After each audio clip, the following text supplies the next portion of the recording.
आप देख रहे हैं सत्यहिंदी.com। एक नजर अब तक की सुर्खियों पर। बॉलीवुड अभिनेता सैफ अली खान पर हुए हमले के मामले में जांच अभी जारी है। पुलिस आरोपी शरीफुल को रिमांड पर लेकर उससे पूछताछ कर रही है और कुछ दिन पहले खबर भी आई थी कि आरोपी ने पुलिस के सामने अपना गुनाह भी कबूल कर लिया। लेकिन अब इस मामले में जो बात निकलकर सामने आई है वो बेहद हैरान करने वाली है। दरअसल सूत्रों के अनुसार मुंबई पुलिस ने सैफ अली खान के घर से लिए गए फिंगरप्रिंट के सैंपल को कुछ दिन पहले ही स्टेट सीआईडी को भेजा था, ताकि इस बात की जांच हो पाए कि पकड़े गए आरोपी शरीफुल और सैफ के घर से मिले फिंगरप्रिंट एक ही हैं। लेकिन अब स्टेट सीआईडी ने मुंबई पुलिस को जो रिपोर्ट सौंपी है वो बेहद चौंकाने वाली है। मीडिया रिपोर्ट्स के मुताबिक इस रिपोर्ट में कहा गया है कि गिरफ्तार आरोपी शरीफुल और सैफ अली खान के घर मिले फिंगरप्रिंट का कोई मेल नहीं हो पाया। अब ऐसे में ये एक बड़ा सवाल है कि आखिर ये कैसे हो सकता है और क्या मुंबई पुलिस अभी तक उस आरोपी तक पहुंच ही नहीं पाई जिसने सैफ अली खान पर हमला किया था। भारत के 76वें गणतंत्र दिवस पर देशवासियों को बधाई देते हुए कांग्रेस नेता राहुल गांधी ने एक्स पर लिखा कि सभी देशवासियों को गणतंत्र दिवस की हार्दिक शुभकामनाएं। हमारे महान स्वतंत्रता सेनानियों के न्याय, स्वाधीनता, समानता और भाईचारे के मूल्यों पर आधारित हमारा संविधान भारतीय गणतंत्र का गौरव है। धर्म, जात, क्षेत्र, भाषा से परे हर भारतीय का सुरक्षा कवच है। इसका सम्मान और रक्षा हम सभी का कर्तव्य है। राहुल गांधी ने लिखा, जय हिंद, जय भारत, जय संविधान। वहीं कांग्रेस अध्यक्ष मल्लिकार्जुन खड़गे ने भी देशवासियों को गणतंत्र दिवस की बधाई दी। उन्होंने लिखा कि भारतीय राष्ट्रीय कांग्रेस की ओर से मैं आपको गणतंत्र दिवस की बधाई देता हूं। इस वर्ष हम भारत के संविधान को अपनाने के 75 वर्ष पूरे कर रहे हैं। आम आदमी पार्टी प्रमुख अरविंद केजरीवाल ने भी गणतंत्र दिवस की बधाई देते हुए लिखा कि सभी देशवासियों को गणतंत्र दिवस की हार्दिक शुभकामनाएं। आज का दिन हमें संविधान, लोकतंत्र और हमारे राष्ट्र की एकता की ताकत का एहसास कराता है।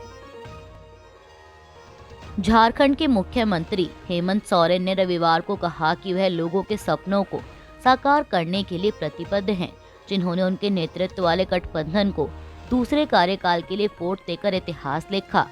गणतंत्र दिवस के मौके पर दुमका पुलिस लाइन में तिरंगा फहराते हुए सोरेन ने कहा कि उनकी सरकार ने अपना वादा पूरा किया और 18 से 50 आयु वर्ग की 56 लाख महिलाओं को मैया सम्मान योजना के तहत 2500 रुपए प्रति माह की सहायता मिल रही है, जबकि 48,000 पदों पर जल्द ही नियुक्ति की प्रक्रिया चल रही है। सोरेन ने कहा कि अन्याय और अत्याचार के खिलाफ युद्ध छेड़ना हमारी परंपरा रही है। इतिहास गवाह है कि 1857 से पहले भी यहाँ के आदिवासियों ने आज़ादी के लिए लड़ाई लड़ी थी। उनका संघर्ष हमारे लिए प्रेरणा का स्रोत है। नवीन पटनायक के नेतृत्व वाली बीजू जनता दल ने एक आधिकारिक नोटिस जारी कर जानकारी दी कि पार्टी के आगामी संगठनात्मक चुनाव के मद्देनजर बीजू जनता दल, बीजू महिला जनता दल, युवा जनता दल, बीजू श्रमिक समूह, अप्रवासी सेल के सभी राज्य स्तरीय फ्रंटोल संगठनों को तत्काल प्रभाव से भंग कर दिया गया है। अमेरिकी राष्ट्रपति डोनाल्ड ट्रंप ने एक बार फिर दोहराया कि उनको भरोसा है कि अमेरिका को ग्रीनलैंड पर नियंत्रण मिल जाएगा। आपको बता दें कि हाल ही के सप्ताह में डेनमार्क के स्वायत्त क्षेत्र को हासिल करने में ट्रंप ने नए सिरे से इच्छा जताई है। इस बीच ट्रंप ने शनिवार को एयरफोर्स वन पर पत्रकारों से हुई बातचीत के दौरान कहा कि मुझे लगता है कि हमें वो मिल जाएगा। उस आइलैंड के 56,000 रहवासी हमारे साथ आना चाहते हैं। ट्रंप ने कहा कि मैं वाकई नहीं जानता कि डेनमार्क का इस पर क्या दावा है। अगर वो ऐसा नहीं होने देता है तो यह बहुत ही अमित्रतापूर्ण कदम होगा, क्योंकि यह आजाद दुनिया की सुरक्षा के लिए है। मेरा मानना है कि ग्रीनलैंड हमें मिलेगा क्योंकि इसका संबंध दुनिया की स्वतंत्रता से है। इसका संयुक्त राज्य अमेरिका से कोई लेना देना नहीं है, सिवाय इसके कि हम ही हैं जो स्वतंत्रता प्रदान कर सकते हैं, जबकि वो ऐसा नहीं कर सकते हैं।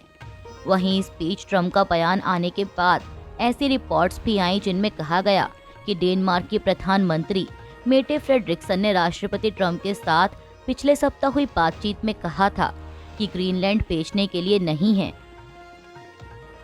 अमेरिकी राष्ट्रपति डोनाल्ड ट्रंप ने कहा है कि वह जल्द ही अपने रूसी समकक्ष व्लादिमीर पुतिन से बात करेंगे और यूक्रेन में युद्ध को सुलझाने में मदद करेंगे। आपको बता दें कि ट्रंप की यह टिप्पणी पुतिन के उस बयान के एक दिन बाद आई है जिसमें उन्होंने कहा था कि रूस अमेरिका के साथ कई मुद्दों पर बातचीत के लिए तैयार है। वहीं अब ट्रंप ने कहा कि वह बात करना चाहते हैं और जल्द ही बात करेंगे। मैंने यूक्रेनी राष्ट्रपति व्लादिमीर जेलेंस्की से भी कई बार बात की है और वे शांति चाहते हैं, वे युद्ध का अंत देखना चाहते हैं। ट्रंप ने कहा कि मुझे लगता है कि राष्ट्रपति पुतिन भी युद्ध का अंत देखना चाहेंगे। मैक्सिको की सीमा पर स्थित शहर सियुदाद जुआरेस में मजदूर और निर्माण कर्मचारी खुद के लिए एक छोटा सा शहर बना रहे हैं। यह एक टेंट सिटी है। दरअसल मैक्सिकन सरकार हजारों निर्वासित लोगों के लिए तैयारियां करने में जुटी हुई है, जो आने वाले सप्ताह में अमेरिका से मैक्सिको भेजे जा सकते हैं। 3000 किलोमीटर लंबी इस सीमा पर मौजूद 8 सीमावर्ती स्थानों में से जुआरेस एक है और यहाँ बड़ी संख्या में लोगों के पहुँचने का अनुमान है, इसलिए ये तैयारियां की जा रही हैं। आपको बता दें कि अमेरिकी राष्ट्रपति डोनाल्ड ट्रंप अमेरिका के इतिहास में होने वाले सबसे बड़े निर्वासन का जिक्र कर चुके हैं और ऐसे में जिन लोगों को जल्द ही अमेरिका से भेजा जा सकता है उनमें श्रमिक, घरेलू कामगार, रसोई कर्मचारी और खेतों में काम करने वाले मजदूरों के शामिल होने का अनुमान है। भारत आज अपना 76वां गणतंत्र दिवस मना रहा है। इस मौके पर राजनेताओं ने देशवासियों को बधाई दी।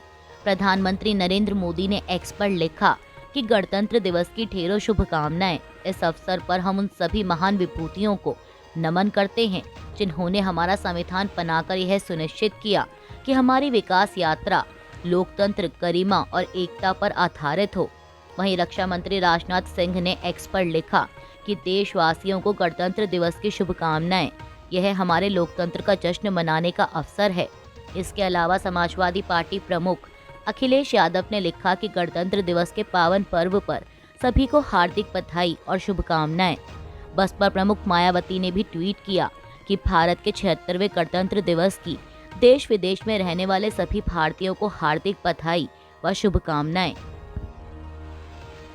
अमेरिकी विदेश मंत्री मार्को रूबियो ने भारत के लोगों को उसके गणतंत्र दिवस के अवसर पर बधाई देते हुए कहा कि अमेरिका और नई दिल्ली के बीच साझेदारी लगातार नई ऊंचाइयों को छू रही है और यह 21वीं सदी का एक परिभाषित संबंध होगा। संयुक्त राज्य अमेरिका की ओर से मैं भारत के लोगों को उनके देश के गणतंत्र दिवस के अवसर पर बधाई देता हूं। उन्होंने आगे कहा कि जैसा कि वे भारत के संविधान को अपनाने का जश्न मना रहे हैं, हम दुनिया के सबसे बड़े लोकतंत्र की नींव के रूप में इसके स्थायी महत्व को पहचानने में उनके साथ शामिल हैं।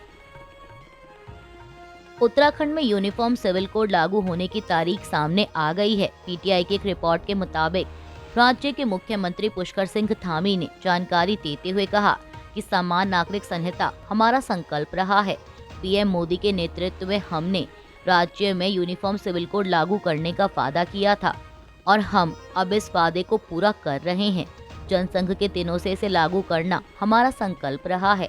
कश्मीर में अनुच्छेद 370 को हटाने से लेकर अयोध्या में राम मंदिर बनाने तक हम पीएम मोदी के नेतृत्व में अपने सभी संकल्पों को पूरा कर रहे हैं। हमने अधिसूचित किया है कि 27 जनवरी से राज्य में यूनिफॉर्म सिविल कोड लागू किया जाएगा।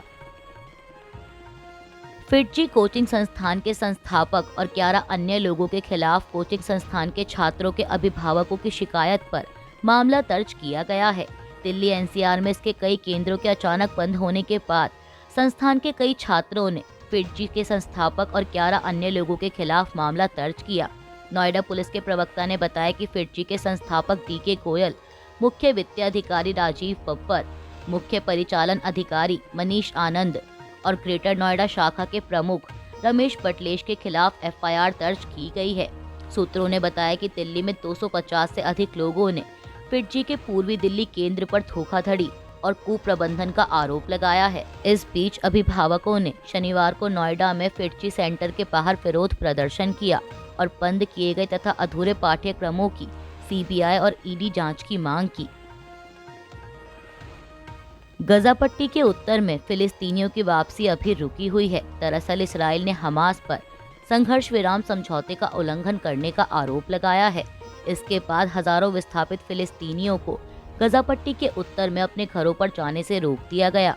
इसराइल ने मुख्य सड़क को ब्लॉक कर दिया है। मीडिया रिपोर्ट्स के मुताबिक यह विवाद तब शुरू हुआ जब हमास ने इसराइल के 4 महिला सैनिकों को छोड़ा और इसके बदले में इसराइल ने 200 फिलिस्तीनी कैदियों को रिहा कर दिया। मगर इसराइल की सरकार ने कहा कि गजा के लोगों को उत्तर में जाने की अनुमति तब तक नहीं दी जाएगी जब तक इसराइली नागरिक अरबल यहूद को रिहा नहीं किया जाएगा। वहीं हमास ने कहा है कि अरबल यहूद जिंदा हैं और उनको अगले सप्ताह रिहा किया जाएगा। बता दें कि समझौते के अनुसार हमास को सैनिकों से पहले नागरिकों को रिहा करना था। अमेरिका के राष्ट्रपति डोनाल्ड ट्रंप ने ब्रिटेन के प्रधानमंत्री कियर स्टारमर की प्रशंसा की है। उन्होंने कहा कि पीएम स्टारमर ने अब तक बहुत अच्छा काम किया और हमारी जोड़ी के बीच बहुत अच्छे संबंध हैं। ट्रंप ने यह बात एयरफोर्स वन पर मीडिया की ओर से पूछे गए एक सवाल के जवाब में कही। उन्होंने कहा कि वो अगले 24 घंटे में फोन करेंगे। हालांकि आपको बता दें कि ट्रंप के समर्थक और अरबपति एलन मस्क तो कियर स्टारमर के कड़े आलोचक रहे हैं और कई बार उनको पद से हटाने का आह्वान कर चुके हैं। लेकिन वहीं ट्रंप ने कहा कि मैं उनको बहुत पसंद करता हूं, वह लिबरल हैं, मुझसे थोड़े अलग हैं, मगर मुझे लगता है कि वह एक बहुत अच्छे इंसान हैं और मुझे लगता है कि उन्होंने अब तक बहुत अच्छा काम किया है। अभी के लिए बस इतना ही। बाकी की खबरों के लिए बने रहिए सबके हिंदी.com के साथ।